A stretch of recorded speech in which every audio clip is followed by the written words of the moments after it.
Your Excellency, thank you so much for accepting us today. Thank you so much for agreeing to the interview. I have a couple of questions. So most of the questions regarding the female power. As a female diplomat, what challenges have you faced in your career and how have you overcome them? The diplomatic career is like a priesthood because it's not like a normal job. In any other career, you work and you don't have any problem. With this career, you involve all the family members, the spouse, the children. So it has a bigger impact in the family group. And in fact, having a family is a complication. In general, the idea of a woman as a diplomat, we have a single woman who works as a diplomat. Because having family is a separate job, you know, like full-time job. Yes, and but it's not impossible. I have 3 children. I'm married to another diplomat, so you can have a family. Many of my colleagues have many children.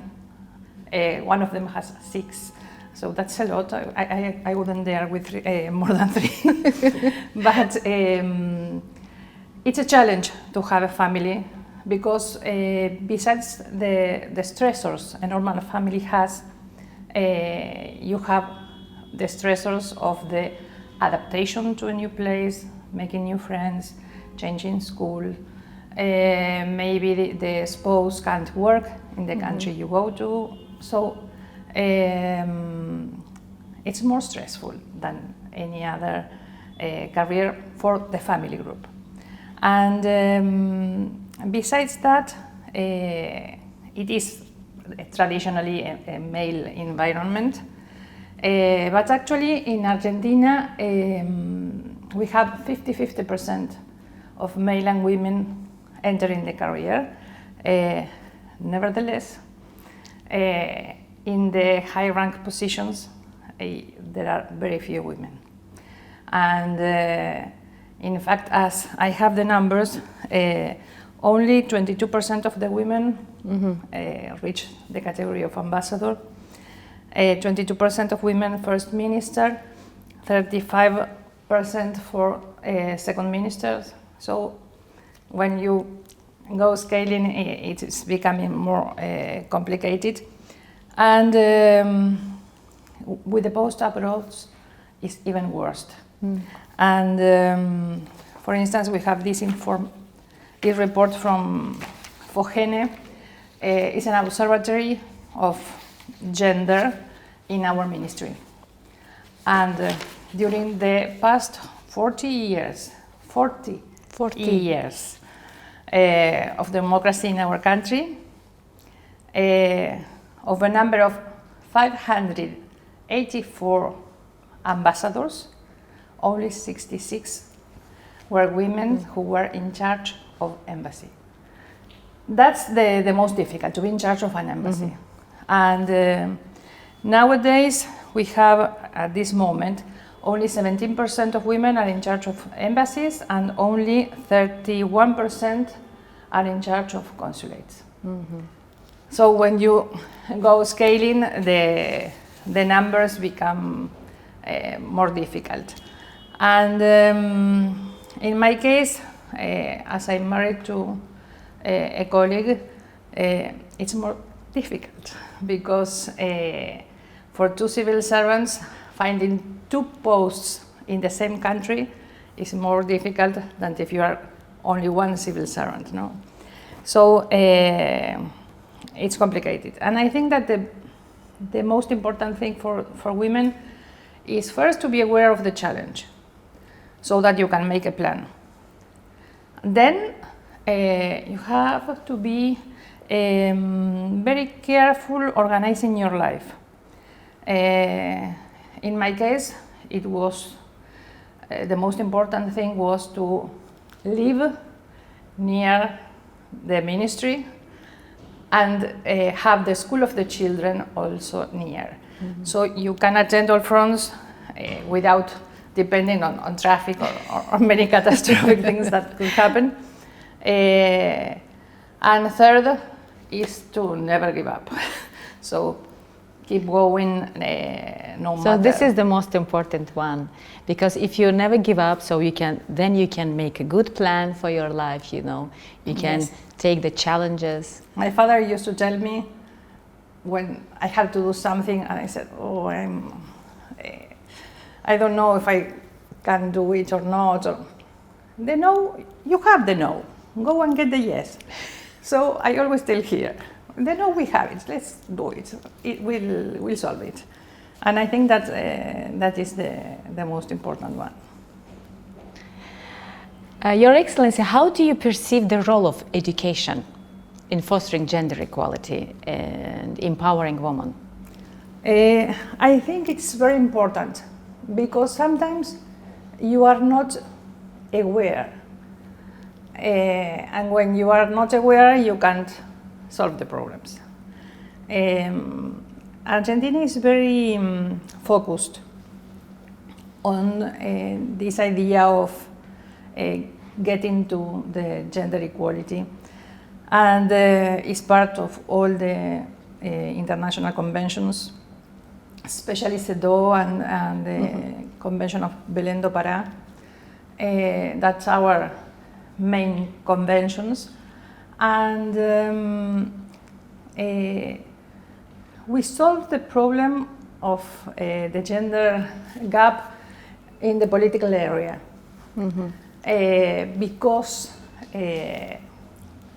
we said by law is established that all the lists of candidates must have 50% of women and 50% of men. But at the beginning, they put, for instance, a list of 20 persons. And the first 10 men, the second 10 women. And perhaps the posts they could occupy were 12, so only 2 women. And so they decided, no, it's 1 man, 1 woman, 1 man, 1 woman. And nowadays, in our parliament, we have 50 and 50. Because of this, because if not, they were at the end of the list. No? That's the problem. And Argentina has developed many laws to accomplish this. No, so you have this all special programs, and you're working on the special programs to accomplish this. Yes, Argentina has. I have here the.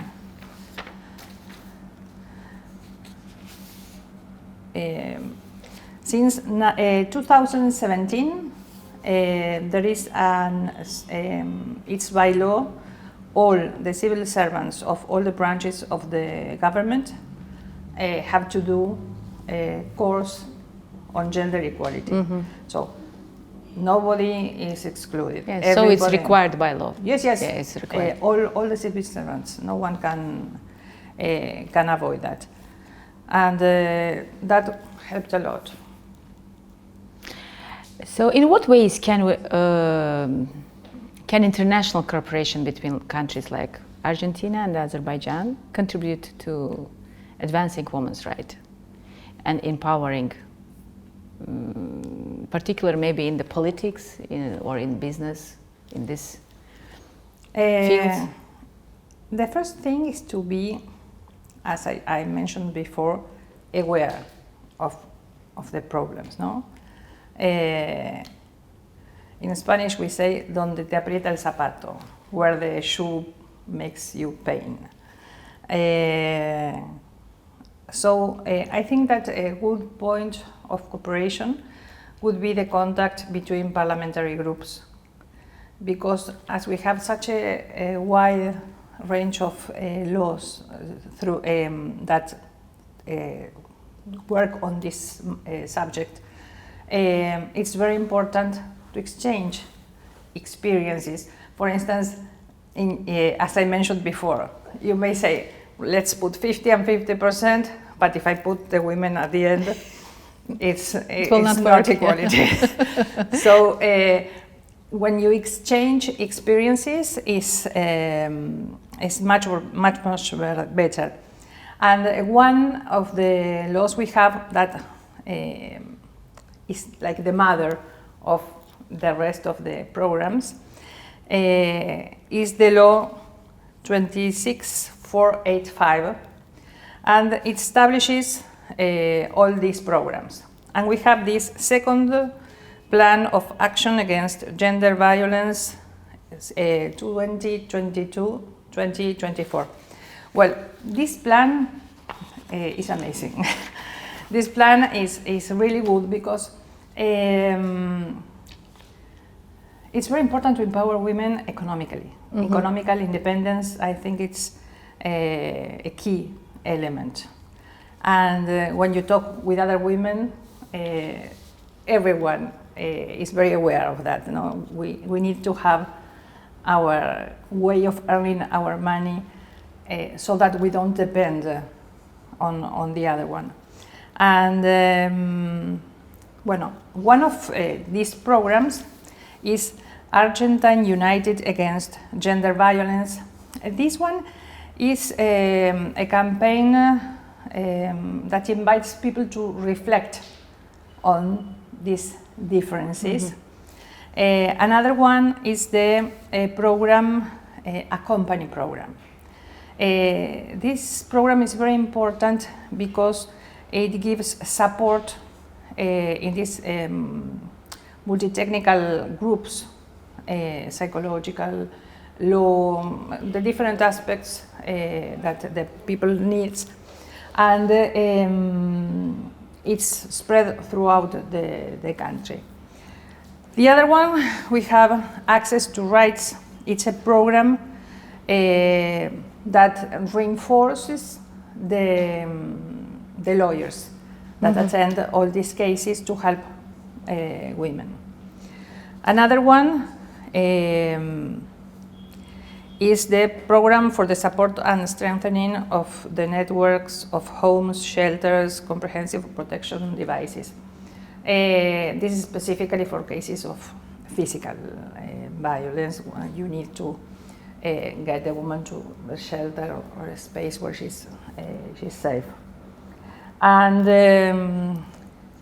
then there is another program, and this is one that for me it's very important because the name is Expansion of the Program for Urgent Support and Immediate Comprehensive Assistance in Cases of Extreme Gender-Based Violence, and assists not only the women but the close relatives of the women.